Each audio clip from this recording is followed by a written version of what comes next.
राधे कृष्णा आप सभी को। आज की वीडियो में सुनेंगे वैशाख मास में कहीं सुनी जाने वाली तुलसा जी की कहानी। एक समय की बात है, एक परिवार में एक ननद अपने भैया भाभी और उनकी एक बेटी के साथ रहती थी। ननद अभी कुंवारी थी। ननद जो थी वो तुलसा जी की बहुत पूजा किया करती थी। इस बात पर उसकी भाभी को बहुत गुस्सा आता था। ननद उससे फूटी आंख भी नहीं सुहाती थी। वो हमेशा यही कहती थी कि जब देखो तुलसी जी की जोत पूजा करती रहती है। जब तेरा विवाह होगा ना तो तुझे दहेज में तुलसा जी ही दूंगी और कुछ भी नहीं दूंगी। जब ननद की शादी का समय आया तो वो भाभी अपने पति से बोली कि एक गरीब घर का लड़का मैंने देखा है, वहीं पर अपनी बहन की शादी कर दो। वो पति उसका मान गया। उसने अपनी ननद के लिए रिश्ता पक्का कर दिया। जब बाराती आए तो भाभी ने तुलसा जी का गमला फोड़कर सबके पत्तलों पर सजा दिया। बाराती देखकर बड़े गुस्सा हुए कि ये क्या है, बारातियों को खाने में क्या दे रहे हैं, ये तो सब हरे हरे पत्ते रखे हैं, मिट्टी रखी है। जो लड़की थी वो भी बड़ी दुखी हुई। अंदर कमरे में बैठे बैठे तुलसा जी से प्रार्थना करने लगी, हे तुलसी माँ, मेरे भैया की और मेरे घर की लाज बचाओ, इन बारातियों को गुस्सा शांत करो। तुलसा जी की प्रार्थना करने लगी। तभी वो लड़की ने बाहर संदेशा भिजवाया कि सभी बारातियों से कहो कि अपनी आंखें बंद कर लें, मैं जरा निकल के दूसरे कमरे में जाऊंगी। बारातियों से संदेशा पहुंचा तो बाराती कहने लगे ठीक है। सभी बाराती आंख बंद करके बैठ गए। लड़की एक कमरे में से निकल के दूसरे कमरे में गई। जब बारातियों ने आंखें खोली तो पत्थर पे 56 तरह के पकवान इकट्ठे हो गए। बाराती बड़े खुश हुए और जो भावस थी वो देख के बड़ी हैरान हुई। सब लोगों ने, जितने भी बाराती थे, हंसी खुशी से खाना खाया। फिर ननद के विदा होने का समय आया तो भावज ने एक फटी पुरानी सी साड़ी अपनी ननद को पहना दी और उसके हाथ में तुलसा जी का गमला पकड़ा दिया और कहने लगी कि ले जाओ बहू। जब ससुर ने देखा कि बहू को इसकी भावस तो ऐसे विदा कर रही है तो ससुर ने क्या किया, जल्दी से घर पहुंचा और घर जाकर अपनी पत्नी से कहा कि जो हमारी बहू है वो फटी पुरानी साड़ी पहन कर आ रही है, ना कुछ जेवर पहन रखे हैं, ना ही पैरों में चप्पल है, बस हाथ में तुलसा जी का गमला है। तुम जल्दी से उसके लिए गहने और कपड़े निकाल दो। यहाँ सब रिश्तेदार बैठे हुए हैं, देखेंगे तो क्या कहेंगे। जो सास थी वो जल्दी जल्दी गहने कपड़े देखने लगी, लेकिन इतनी देर में तो जो बाराती थे बहू को लेकर पहुंच गए। सास ने बाहर निकल के देखा तो बहू तो जेवरों से लदी पड़ी है, भारी भरकम साड़ी पहन रखी है और हाथ में तुलसा जी का गमला ले रखा है। सास कहने लगी, क्यों जी, आप तो कह रहे थे कि बहू ने पुरानी फटी साड़ी पहनी है, ये तो जेवर गहनों से लदी पड़ी है, इतनी भारी भरकम साड़ी पहन रखी है। सास ने बहू को खूब अंदर लिया, बहू का खूब स्वागत किया। इधर दूसरी तरफ जो लड़की का भाई था वो अपनी पत्नी से कहने लगा कि जब हमने सारे रीत रिवाज किए हैं, बहन की शादी की है, तो एक पग फेरे की रस्म रह गई है, वो भी पूरी कर लेने दो। उसकी जो पत्नी थी वो गुस्से में बोली, ठीक है ले आओ अपनी बहन को, लेकिन मैं तो ना उसे खाना बना के दूंगी ना ही कुछ साथ में दूंगी। वो कहने लगा ठीक है, पर रीत तो निभानी ही है।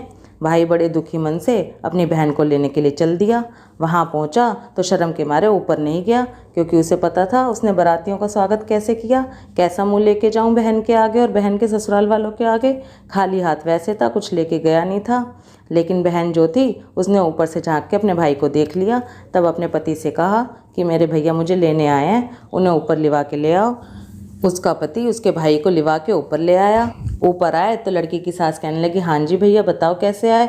तो वो कहने लगा, मौसी जी मैं बहन को लिवाने आया हूँ, पग फेरे की रस्म है। वो कहने लगी कि भाई साहब देखो, हम तो नहीं भेजेंगे। जिस दिन से आपकी बहन हमारे घर में आई है, हमारी तो दिन दुगनी रात चौगनी तरक्की हो रही है, हमारे घर तो धन धान्य से भर गए हैं, इतने गहने जेवर हो गए हैं, इतनी भाग्यशाली है आपकी बहन। उसने कहा कि पग फेरे की रस्म तो करनी है। उसने कहा ठीक है ले जाओ, लेकिन इसको 2 घंटे में वापस ले आना। वो कहने लगा ठीक है। सास ने बहू के हाथ खूब सामान भेजा भावज के घर के लिए। जब भावज ने देखा कि ननद तो इतना सामान लेके आई है, गहने जेवर पहन के आई है, तो अपने पति से कहने लगी कि मैंने तो गरीब घर ढूंढा था, इसके पास कहाँ से ये सब आ गया। तो भाई ने सारी बात बताई तो भावज समझ गई कि ये तुलसा जी की पूजा करती है, इसलिए हुआ है ये सब। उसको विदा कर दिया ननद को। अब भावज ने क्या किया, अपनी जो उसकी बेटी थी उससे कहने लगी कि तू भी तुलसा जी की पूजा किया कर। जो बेटी थी उसका मन पूजा पाठ में लगता नहीं था, तो उसकी माँ क्या करती थी, उसे मार पीट के तुलसा जी के पास बैठा देती थी कि कर पूजा। रोज़ाना उसे मार मार के उससे पूजा करवाती थी। लड़की का मन पूजा में बिल्कुल नहीं लगता था। वो कभी गंदा पानी, कभी झूठा पानी, कभी कैसा पानी तुलसा जी के गमले में डालती रहती थी। अब वो भावत जो थी वो सारे काम वैसे ही करे जैसे नंद की शादी में किए थे।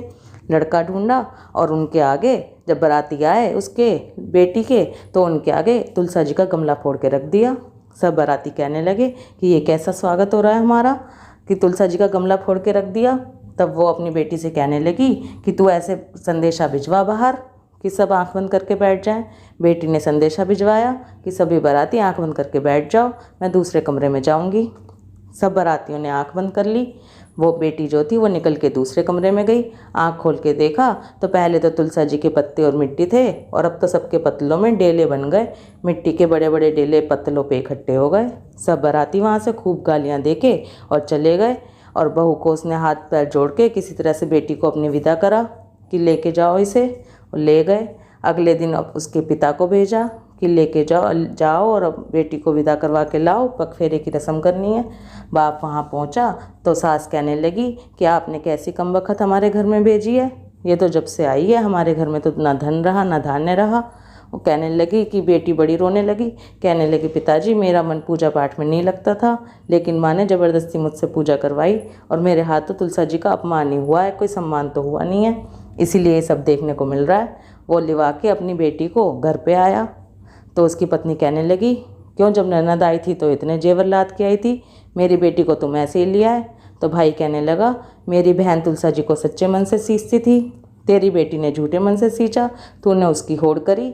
हे तुलसा माता, जैसे आपने उसकी ननद की लाज रखी ऐसे सबकी लाज रखना। कहानी कहते सुनते हुंकारा भरते सबकी लाज रखना। बोलो तुलसा महारानी की जय, विष्णु भगवान की जय। राधे कृष्णा।